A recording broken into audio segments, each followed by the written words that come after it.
말씀을 가지고 하나님의 아들이라 일컬으리라, 하나님의 아들이라 일컬으리라 라는 제목으로 우리 하나님 말씀 살펴보도록 하겠습니다.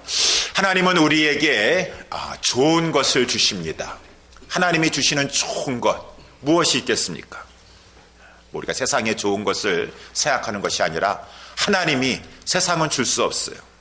세상에 줄 수 없는 평안을 주시고 세상이 알지 못하는 기쁨을 주시고 우겨쌍함을 당한다 할지라도 그 가운데 쌓임을 당하지 아니하고 눌리지 아니하고 독수리 창공을 치며 올라갈 것 같은 하나님께서 힘을 주시고 용기를 주시고 담력을 주시고 하나님께서 우리에게 때를 따라서 돕는 은혜를 베풀어 주셔서 하나님은 우리의 사는 동안에 때를 따라서 정확한 가장 중요한 이 필요한 시점에 하나님께서 은혜를 베풀어 주신다.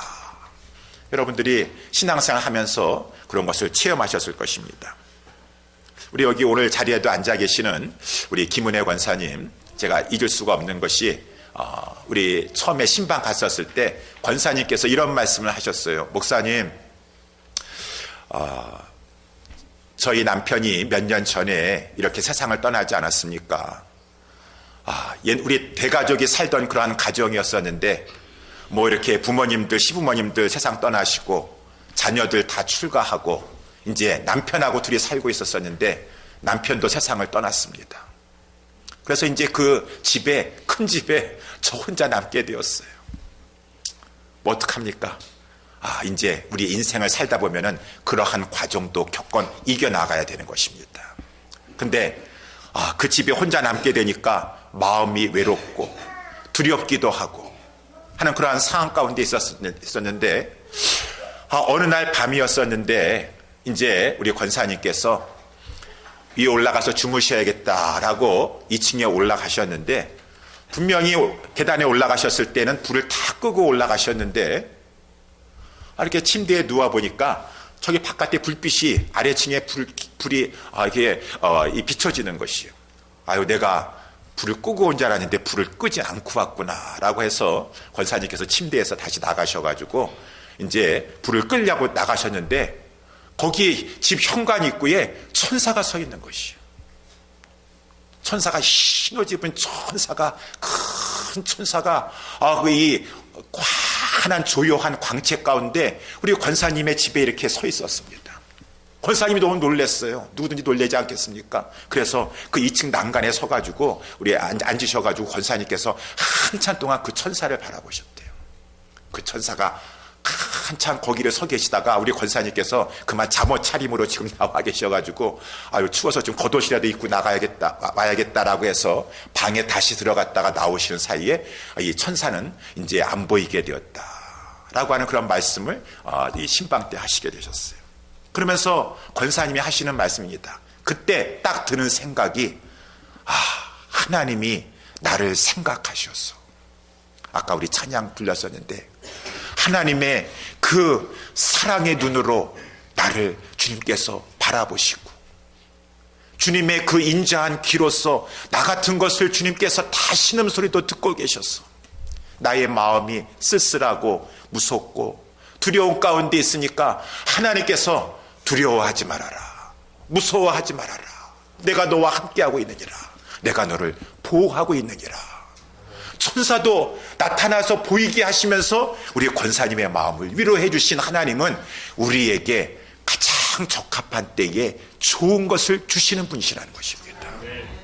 그 하나님께서 우리의 인생 살아가는 동안에 가장 필요한 좋은 것을 우리에게 때를 따라서 은혜 가운데 베풀어 주시는데 여러분, 하나님이 주시는 것 중에서 가장 좋은 것이 무엇입니까? 구원이시죠. 구원이에요. 하나님이 우리에게 주시는 그 평강과 기쁨과 그러한 것들은 다 2차적인 것, 가장 중요하고 가장 좋은 것은 구원이라서 하나님은 우리에게 구원을 주셨습니다. 지금도 구원을 베풀어 주시고 계세요. 하나님께서 구원을 주셨는데 어떻게 주셨습니까? 오늘 본문의 말씀이 그것을 말씀해 주고 있다고 하는 것입니다. 오늘 본문의 말씀을 잠깐 보게 되면은 하나님께서 가브리엘 천사를 보내셨어요.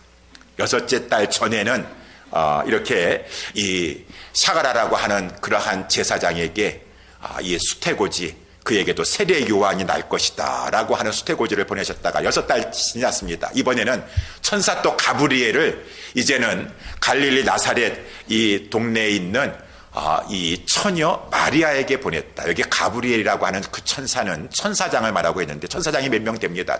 우리 미가엘도 천사장이고, 미가엘은 영적인 싸움을 지금 마귀와 싸우는 천사장이라고 한다면 마귀가 하나님의 섭리를 방해하죠. 막 회방하고 방해하고 막 교회도 흔들고 성도들도 막 요란하게 할 때 미가엘 천사장은 나가서 싸운다고 한다 그러면은 가브리엘 천사장은 사람들에게 들려질 하나님의 메시지와 좋은 소식을 기별하는 천사장을 말해주고 있지 않습니까? 다니엘서라든가 여기 성경에 오늘 누가복음에서 나오고 있는데, 하나님께서 가브리엘 천사를 이 갈릴리 나사렛 동네에 살고 있는 이 동정녀 처녀 이 마리아에게 보내셨습니다. 마리아는 비록 그 다윗의 자손인 요셉이라고 하는 청년과 정혼한 상태에 있었지만 아직 결혼은 안 했어요. 동거는 하기 전입니다. 그렇기 때문에 그 여인은 처녀요 동정녀였다 그 말인 것입니다. 그런데 지금 가브리엘 천사가 하나님의 보내심을 받아서 우리 마리아를 찾아서 지금 인사하는 장면이 이제 28절 29절 아니겠습니까? 은혜를 받은 자여 샬롬, 이 히브리인들이 하는 인사말처럼 평안할지어다, 주께서 너와 함께 하시도다. 우리 권사님도 천사를 보고서 놀랬지만은 누구든지 천사를 보면은 이것이 놀랄 것입니다. 그 처녀가 특별히 마리아가 더군다나 이렇게 찾아와가지고 가까이서 인사를 하니까 무서워하게 되었습니다. 그때 이 처녀가 그 말을 듣고 놀라 이런 인사가 어찌 민고 생각할 때 천사가 가브리엘 천사가 마리아에게 하는 말입니다. 무서워 말라, 내가 하나님께 은혜를 얻었느니라. 31절에 보라, 내가 수태하여 아들을 낳으리니 그 이름을 예수라 하라. 여기 아들을 낳는다는 것은 너가 나중에 요셉하고 결혼하면 아들을 낳을 것이라고 하는 말이 아니라 지금 처녀의 몸으로 아들을 낳을 것이다 라고 이렇게 말씀하신 거였어요.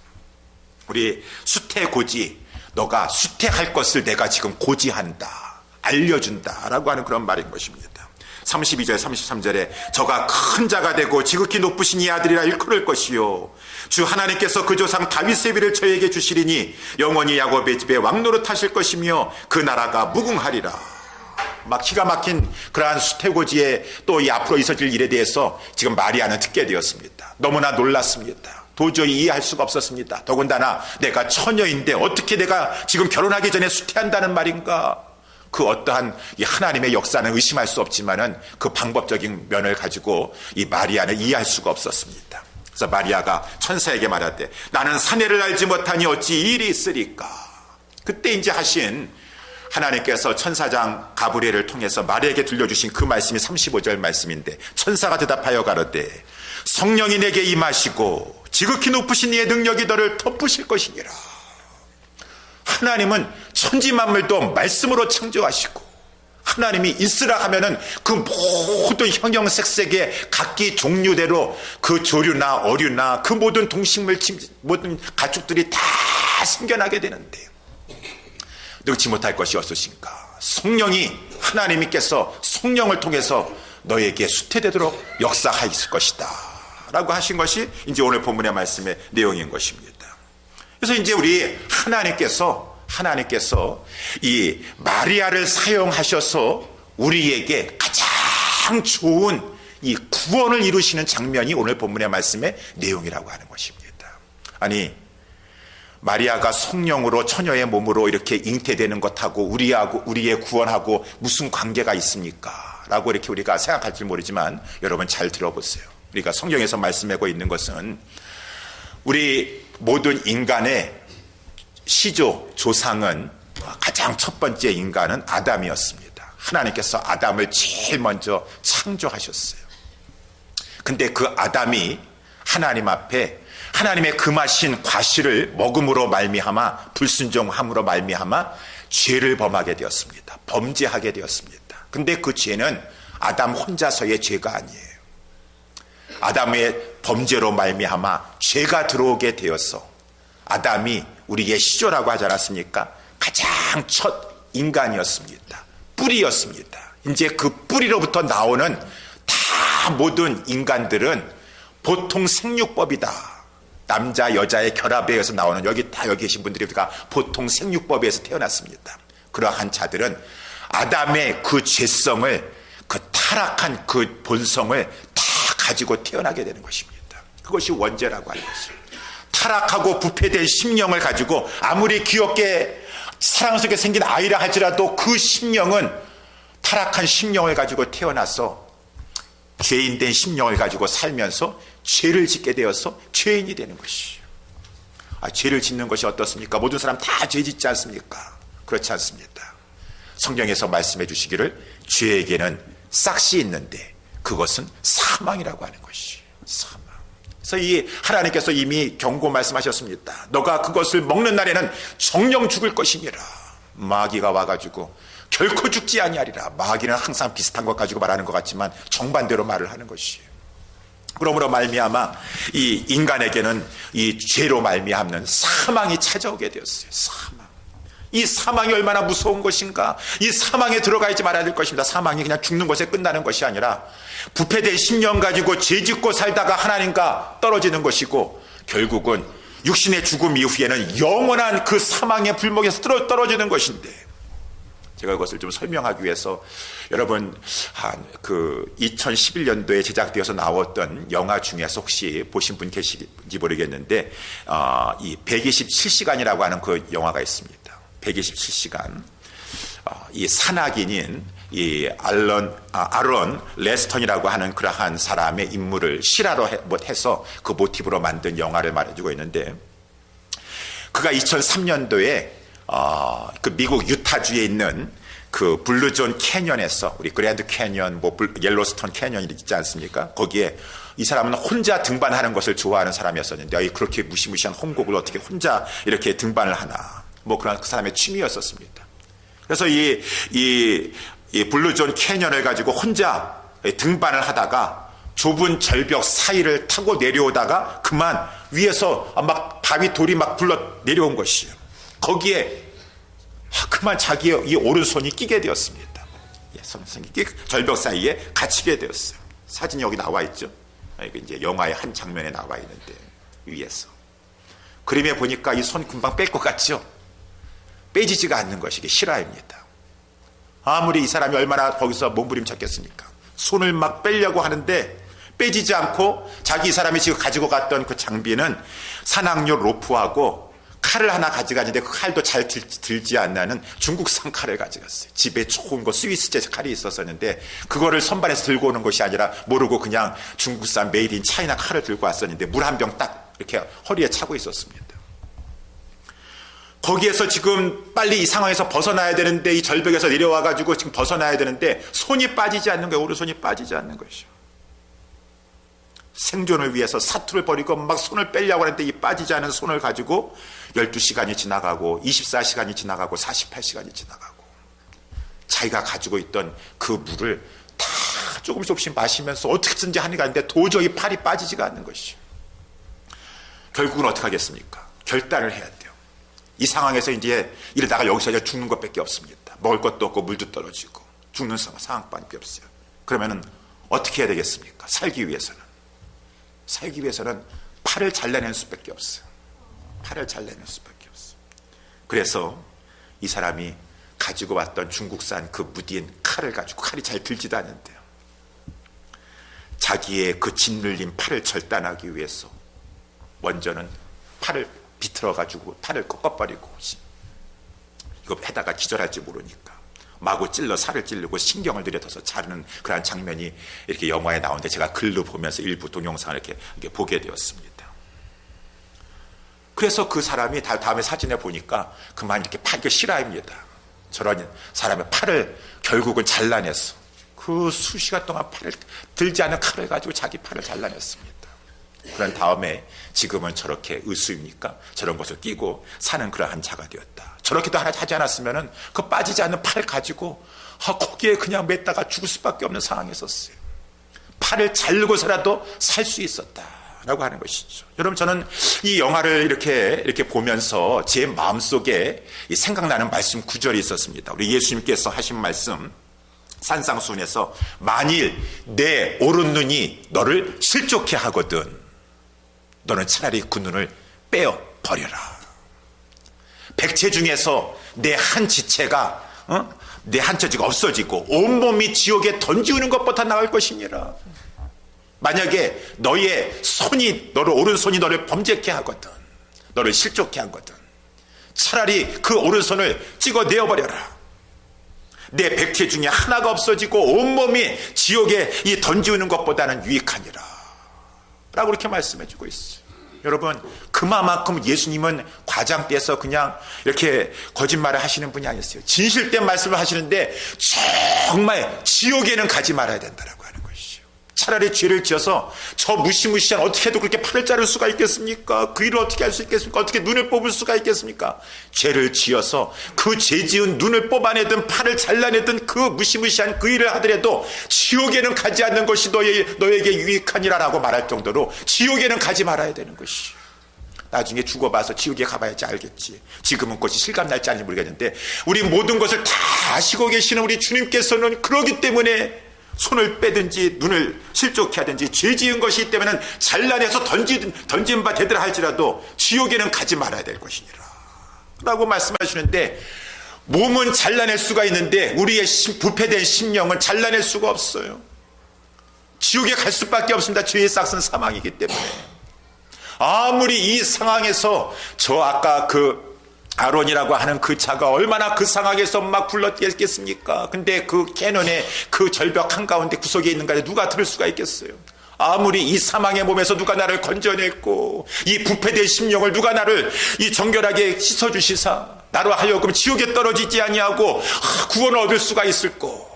인간 중에서 구원해 줄 사람은 아무도 없다라고 하는 것입니다. 내 부모라 할지라도 내 자녀라 할지라도 그 누구도 나를 이 죽음의 문제를 해결해 줄 수가 없어요. 오직 하나님만이 하실 수가 있으셨어. 하나님만이 하셨어. 왜?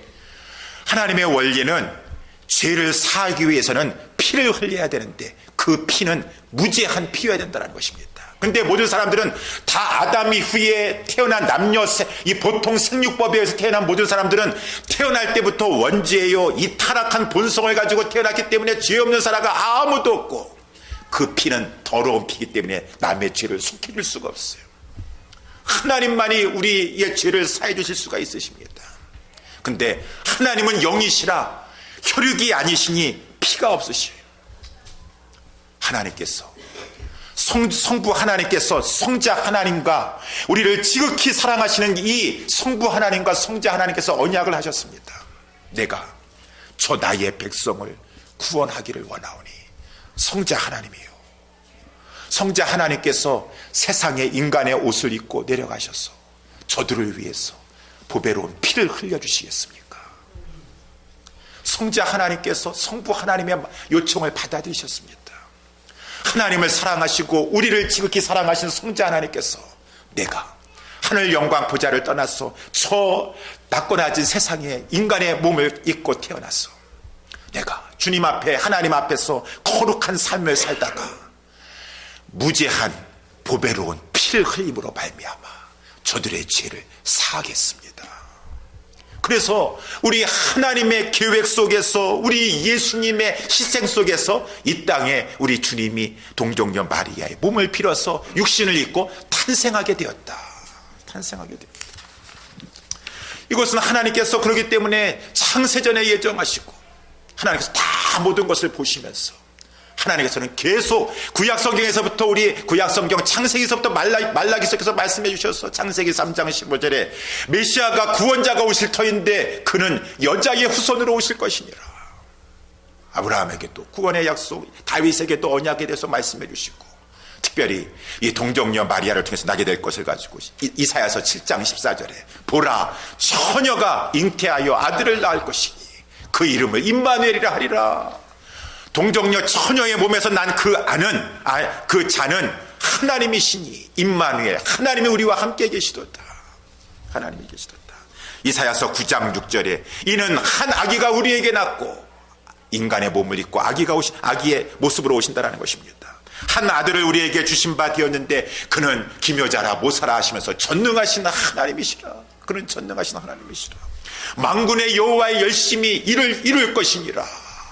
만군의 여호와의 열심이라는 것이 무엇입니까? 우리를 사랑하는 그 마음을 가지고 인자하심과 긍휼을 가지고 하나님께서는 약속하신 것을 꼭 이루시기 위해서 열심을 가지고 반드시 당신의 그 독생자 아들 예수 그리스도를 이 땅에 보내주실 것이고, 그 모든 것을 하나님이 우리를 구원하시고자 하시는 그 열심을 가지고 이룰 것이니라 라고 해서 오늘 본문의 말씀에 나와 있는 것처럼 이제 드디어 때가 되어서 하나님께서 우리에게 구원의 은총을 베풀어 주시고 가장 좋은 구원을 주시기 위하여서 31절에 보라 마리아여 내가 수태하게 될 것이니라, 하나님이 성령으로 너를 수태할 것이니라, 아들을 낳을 것이니 그 이름을 예수라 하라.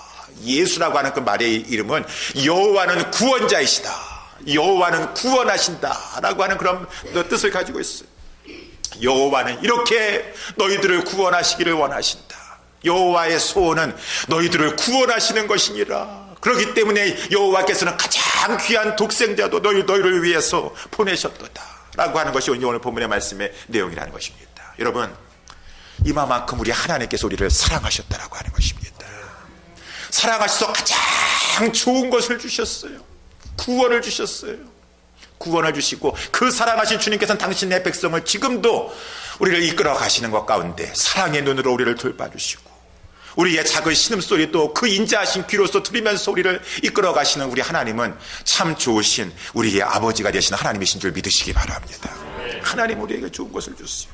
그런데 오늘 본문에 보니까 예수님도 그렇다는 것이에요. 하나님만 구원을 원하셔서 되시겠습니까? 예수님이 그분이 정말 우리에게 구원을 주시길 원하셔서 하나님 앞에 순종하시고 언약하시고, 우리 빌립보서 2장에 나와 있는 것처럼 우리 예수님은 이 땅에서 태어나신 그 이름이 예수시지만 우리 예수님은 본래 성자 하나님이세요. 하나님이십니다. 하나님과 그 일체가 되십니다. 그는 본질상 하나님과 하나이십니다. 그런데 하나님과 동등됨을 취할 것으로 여기지 아니하시고 자기를 비워 종의 형체를 가져 사람이 되셔서 이 땅에 내려오시고, 주님은 이 땅에 내려오셔서 죄를 짓지 않으셨습니다. 우리 주님은 죄를 짓지 않으시겠죠. 우리는 죄성을 가지고 원죄를 가지고 태어났기 때문에 죄 짓는 것이고, 우리 주님은 동정녀 마리아를 통해서 성육신 하셔서 죄가 없으시니까 무죄한 가운데 태어났으니까 죄를 안 짓는 거 아니겠습니까? 그렇지 않습니다. 아담도 처음에 하나님께서 창조하셨을 때에는 무죄했었어요. 그에게 죄가 없었습니다. 그렇지만 자기의 자유의지를 가지고 뱀이 유혹하고 강교하게 그를 시험하였을 때 그는 자기 자유의지를 가지고 하나님의 뜻에 불순종하는 범죄를 하였습니다. 예수님도 무죄하시지만, 죄성이 없으시지만 그 우리 예수님의 자유의지를 가지고 범죄하실 수가 있으세요. 그렇지만 우리 주님은 죄를 짓지 않으셨습니다. 하나님 앞에 끝까지 순종하셨다는 것입니다. 그래서 우리 복음서에 보게 되면은 마태복음 4장에도 이 마귀가 와서 예수님을 막 시험하지 않습니까? 우리 예수님께서 성령에 이끌림 받으셔서 광야에 나아가서 40일 동안 금식하셨었는데, 그때 마귀가 와가지고 예수님도 우리의 인간하고 똑같았어요. 똑같은 인성을 가지셨기 때문에 금식하신 후에 줄이셨습니다. 허기진 것을 육체로 느끼셨습니다. 마귀는 항상 그때를 시험하는 것이요. 너가 이렇게 허기지고 육신이 배고픈데 너희 하나님은 무엇하는 것이냐? 너는 하나님의 아들이 아니거니냐? 그러면은 이 돌덩이를 가지고 떡덩이 되게 명하여서 떡덩이 되게 하여서 그것을 가지고 먹어라. 너희의 허기진 배를 채워라. 우리는 살아가는 동안에도 이것은 마귀의 시험 같아요. 이거 하면 하나님이 기뻐하시지 않고 마귀가 기뻐하는 일을 할지라도 나 지금 배고픈데 뭐 하나님이 아무리 예물 바친다 하시더라도 나 상황이 어려운데 우리는 하나님의 뜻이라 하시더라도 저버리기 잘합니다. 상황과 환경에 배고파서 어쩔 수 없이 그랬습니다. 하나님도 이해해 주시겠죠. 어려워서 그랬습니다. 하나님께서 다 아시겠죠. 라고 하나님 앞에 불순종하는 것을 잘하는 죄성을 가지고 있어요. 예수님은 그렇지 않으셨습니다. 철저히 하나님 뜻에 순종하셨습니다. 마귀가 주는 그 달콤한 유혹에 넘어가지 않으셨습니다. 사람이 떡으로만 살 것 아니요 하나님의 입에서 나오는 모든 말씀으로 살 것이니라. 하나님 말씀하셨느니라. 모든 그 유혹을 다 물리치시고 마지막 우리 예수님께서는 끝까지 죄를 짓지 아니하셔서 그 십자가를 앞에 두고 겟세마네 동산에서도 우리 예수님 그 십자가에서 우리 하나님 앞에 버림받는 거, 완전히 외면당하시는 거, 그것만큼은 피하고 싶으셨습니다. 영원 전서부터 성부 하나님과 성자 하나님은 하나이셨기 때문에 항상 서로를 바라보시고 사랑하셨는데, 마지막 우리의 모든 인류의 죄짐을 다 지으시고 십자가에서 고난 당하셨을 때 하나님도 우리 예수님을 외면하셨어요. 대낮이 캄캄하게 되면서 그 우리가 받아야 될 모든 죄의 형벌을 다 그 저주를 예수님에게 부으시는 순간만큼은 우리 예수님께서 피하고 싶으셨기 때문에 겟세마네 동산에서 아버지여 할만하시거든 이 잔을 내게서 옮겨주시옵소서. 그렇지만 예수님은 끝까지 마지막 순간까지 하나님 앞에 순종하였습니다. 아버지요, 그러나 내 뜻대로 마옵시고 아버지의 뜻대로 되기를 원하나이다. 하나님의 뜻에 그렇게 순종하기를 원하셨고 우리에게 그렇게 생명 주시고 구원 주시기를 원하셨기 때문에 이 세상에 생명 주시기를 그렇게도 원하셨던 길이라고 하는 복음성가의 내용이 구절이 있는데, 우리 주님은 끝까지 순종하면서 마지막 십자가에서 다 이루었다 승리를 외칠 때까지 그 십자가의 상에서 너가 하나님의 아들이거든 내어봐라, 증명해봐라, 막 멸시와 조롱과 천대와 비난을 다 받으시면서도 우리 예수님은 내려오지 아니하시고 하나님 뜻에서 끝까지 다 순종하셨어. 마지막 한줌 이제 호흡을 내쉴 때까지 하나님, 내가 무죄한 이렇게 어린 양으로서 주님 앞에 이 땅에 태어났다가 죄를 짓지 아니하고 그 모든 유혹 가운데 다 범죄하지 아니하고 우리 모든 이 하나님의 백성들의 죄를 다 사해줄 어린 양으로서 모든 것을 주님 앞에 바칩니다. 다 이루었다. 내 영혼을 아버지의 손에 의탁하나이다. 주님은 우리를 그토록 사랑하셨습니다. 우리에게 그렇게 구원을 주시기를 원하셨어요. 그래서 그분은 너무나도 하나님의 아들이세요. 하나님도 그렇게 우리를 사랑하셨고 우리를 위해서 아낌없이 모든 걸 주고자 하셔서 독생자 예수 그리스도를 보내주셨는데, 그 성자 하나님도 성부 하나님과 너무 닮으셔서 그 우리를 그렇게 사랑하셔서 하나님 뜻에 순종하려고 하시고 우리에게 정말 가장 귀한 구원을 주시려고 우리 예수님께서 끝까지 순종하셨다. 십자가에서 죽기까지 순종하셨다. 그렇게 우리를 구원해 주시기를 원하셨던 주님, 죄를 미워하시고 죄를 허용하지 않으면서 우리에게 구원의 은총을 베풀어 주셨던 성부 하나님과 성자 하나님은 너무나도 그 속성과 성품이 일치하셔서 지금은 성자 하나님께서 예수님의 이름으로 이제 태어날 것이지만 그는 자라면서 그를 바라봤을 때 하나님과 똑같은 속성과 똑같은 성품을 가지고 계시는구나. 자비하심이 있고 긍휼하심이 있고 진정으로 우리에게 구원을 주시고자 하시는 그런 마음을 가지고 계시고, 그것이 이제 오늘 본문의 말씀에 이는 이제 하나님의 아들인 것을 너희들이 그와 함께 이 세상에 있으면서 알게 될 것이니라. 저는 하나님의 아들이었도다. 하나님의 아들이었도다. 죄가 없으신 거룩한 자였도다. 그리고 우리에게 그렇게 구원을 주시고자 하시는 그러한 분이셨도다. 저는 하나님의 형상을 하나님을 계시해 주시는 하나님의 형상이었노라. 나중에 다 고백할 수 있도록 우리 예수님은 하나님의 아들이셨습니다. 사랑하는 성도 여러분들이요, 그 하나님의 아들께서, 그분은 성자 하나님이셨는데 독생자이셨는데 우리를 위해서 이 땅에 내려오셨다고요. 하나님께서 우리를 그 성자 하나님을 보내주셨고 성자 하나님께서는 그 하늘 영광을 버리고 이 땅에 내려오셔서 말할 수 없는 십자가 틀에서 우리를 위해서 죽기까지 하시면서 우리에게 구원을 이루어 주셨다고요. 이것을 기념하는 그러한 것이 성탄주간이에요. 성탄절입니다. 우리는 하나님 앞에 감사하면서 구원을 주신 것이 가장 큰 우리에게 선물이고 은혜인 줄 믿으시기 바랍니다. 구원의 은혜 앞에 감사하셔야 돼요. 영원토록 감사하게 될 것입니다. 그래서 우리가 구원의 은총 가운데 지금 하나님 나라 안에 들어와서 하나님 앞에 보호함받고 하나님 앞에 인도함받고 우리의 저 영원한 천상의 세계에 하나님이 예비해 주신 곳을 우리가 가게 되지 않았습니까? 왜? 우리 예수님께서는 끝까지 십자가에서 주님 앞에 순종하고 우리를 위해서 구원을 이루신 다음에 죽으셨을 때 우리 하나님께서 우리 예수 그리스도를 다시 살려주시고 시편 2편 7편에 나와 있는 것처럼 너는 내 아들이라. 물론 하나님 우리 예수 그리스도는 하나님의 아들이시죠. 영원하신 성자이십니다. 그런데 다시 한번 그것을 확인하시면서 우리 주 예수 그리스도를 지극히 높여주시사 하나님 보좌 우편에 앉혀주시고 하늘과 땅의 모든 권세를 가지고 다 다스리는 그 권세를 주셨다. 그래서 오늘 본문에도 보게 되면은 32절에 저가 큰 자가 되고 지극히 높으신 이의 아들이라 일컬을 것이요 주 하나님께서 그 조상 다윗의 비를 저에게 주시리니 영원히 야곱의 집에 왕노릇 하실 것이며 그 나라가 무궁하리라.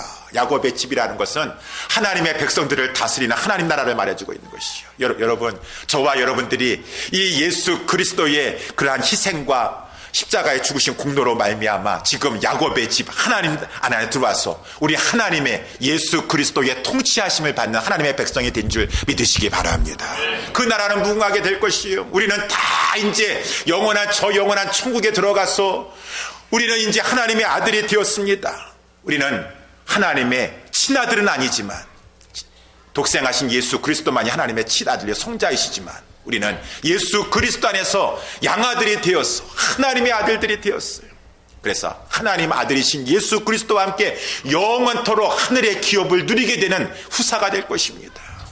말할 수 없는 큰 축복을 얻게 되었습니다. 이 사실을 알았던 이 사도 요한은 요한일서 3장 1절에 이렇게 말하고 있습니다. 보라, 하나님께서 어떠한 은혜를 베풀어 주시사 우리가 하나님의 자녀라 일컬음을 얻게 하셨던고. 우리 성자 하나님이 하나님의 아들이신데 우리 또한 예수 안에서 하나님의 아들이라 일컬음을 얻게 하셨던고. 하나님의 아들이라고 하였습니다. 여러분, 저와 여러분들도 하나님의 아들이래요. 여기 뭐 남자분이고 여자분이고 다 하나님의 자녀라고 하는 것입니다. 하나님의 자녀는 하나님을 예수 그리스도를 닮은 자들인 것입니다. 외형이 닮은 것이 아니라 그 마음속에 정말 예수님처럼 하나님 사랑하고 순종하려고 하고 정말 구원을 위하여서 아낌없이 희생하려고 하고 헌신하려고 하고 하나님께서는 우리에게 구원을 베풀어 주시기 위해서 독생자도 내어주시려고 하고 우리 주 예수 그리스도는 우리를 구원을 위해서 아낌없이 자기의 모든 것을 다 내어주셨다고 한다면은 우리도 하나님의 아들이라고 한다 그러면은 구원을 위하여서 하나님께서는 이미 구원을 이루셨어요. 그렇지만 지금 구원의 역사를 복음 전파를 통해서 이루어나가고 계십니까? 정말 하나님의 아들이십니까? 그 일을 위해서 우리들도 헌신하고 희생함으로 말미암아 저가 과연 하나님의 아들이었도다. 하나님의 아들이도다. 라고 하는 그러한 일컬음을 받아야 되지 않겠습니까?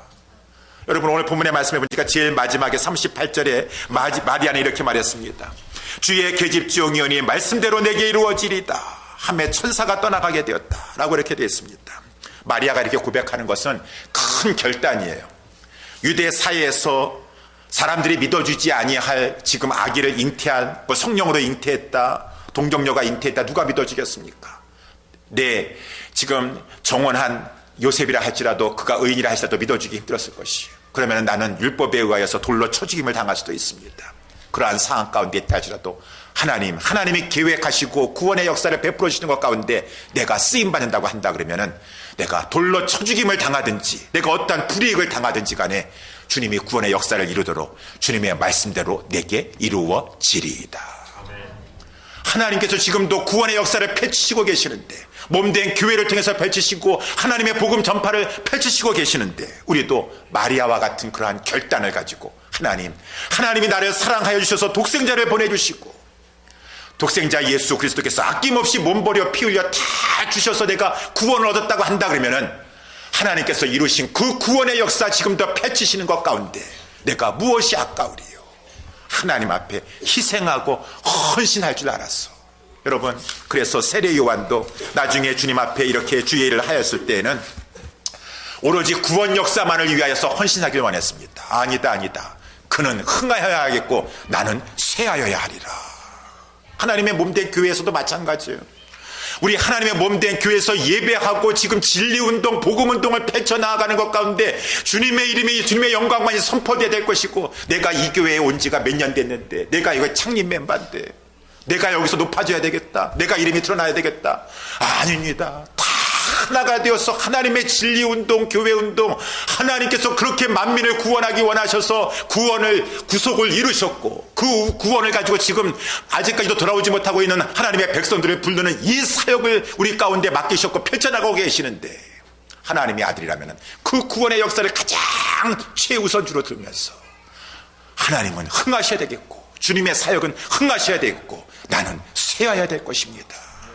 그러한 마음을 가지고 있었어. 사도 바울이 그렇지 않았습니까? 여러분, 골로새서 1장 24절에 이제 내가 너희를 위하여 받는 괴로움을 나는 기뻐합니다. 그리스도의 남은 고난을 나는 그의 몸된 교회를 위해서 내 육체에 채울 것입니다. 예수님께서 무슨 고난 남겨주셨나요? 대속의 고난, 구속의 고난, 구원을 위한 고난은 다 주님이 혼자 담당하셨습니다. 무슨 고난 남겨주셨습니까? 이제는 너희들이 이런 대속과 구속의 공로를 가지고 이 복음을 가지고 많은 사람들을 주님 앞에 인도해내면서 교회운동, 진리운동 펼치는 데 있어서는 고난이 따른다 할지라도, 희생이 따른다 할지라도 너희가 너희의 육체의 그 고난을 좀 채우고자 하는 그런 마음을 가지고 아낌없이 구원을 위하여서 너희들도 결단하고 희생하라, 헌신하라, 아까워하지 말아라. 여러분, 사도 바울도 그랬습니다. 마리아도, 세례 요한도 다 구원의 역사를 위하여서 그는 흥하였고 나는 쇠야 될 것입니다. 나는 내 속에서 능력으로 역사하시는 역사를 따라서 내가 부족한다 할지라도, 내 나이가 어떻게 된다 할지라도 하나님의 진리운동, 복음운동, 교회운동을 위하여서 내 속에서 능력으로 역사하는 일 따라서 나는 힘을 다하여 수고합니다. 힘을 다하여 수고하는 것이 아까우세요? 주님은 아낌없이 나에게 모든 것을 다 주셨는데 내 힘 조금 더 쓰는 거 아깝고 주님 앞에 희생하는 것이 아까우세요? 아닙니다. 우리는 그 하나님의 구속의 은혜를 생각하면서 힘을 다하여 수고하고 하나님 앞에 아낌없이 드리려고 하는 그런 마음을 가지고, 그런 것이 당연한 성도의 하나님의 아들들의 마음 자세가 아니겠습니까? 그래서 우리 예수님 말씀하셨어요. 어떠한 자가 정말 하나님의 아들이라 일컬음을 받을 것인가? 화평케 하는 자라고 하였습니다. 화평케 한다는 것은 우리 공동체 안에서도 서로 화평케 하는 그런 의미도 가지고 있지만, 아직까지도 이 구원받지 못하고 있는 그러한 자들에게 복음을 전파하여서 하나님 앞에 인도해내는 그 일을 하는 자가 진정한 하나님 앞에서의 화평케 하는 자들이라. 화평케 하는 자는 복이 있나니 저가 하나님의 아들들이라 일컬음을 받을 것이며. 사랑하는 성도 여러분들이요, 우리 아까 영화도 봤지만 127시간이라고 했습니다. 그 시간 안에 팔을 끊든가 뭐 하든 간에 나는 구원받아야 사는 것입니다. 그런데 왜 은혜입니까? 우리 살아서 하나님의 은혜 가운데 복음 듣고 예수 그리스도의 구속의 은총 가운데 구원함을 받아서 하나님의 백성이 되게 되었습니다. 그 하나님의 큰 은혜를 입은 자로서 우리의 삶이 언제까지인지 모르겠지만 하나님이 주시는 그 기한 될 때까지 하나님의 아들답게 하나님 앞에 하나님께 영광 올려드리고 이 구원 사역, 복음 사역을 위해서 힘있게 우리 헌신하며 수고하며 땀 흘리며 나아가는 저와 우리 모든 예수 사랑교회 성도들 다 될 수 있게 되기를 주님의 이름으로 축원합니다. 기도하겠습니다.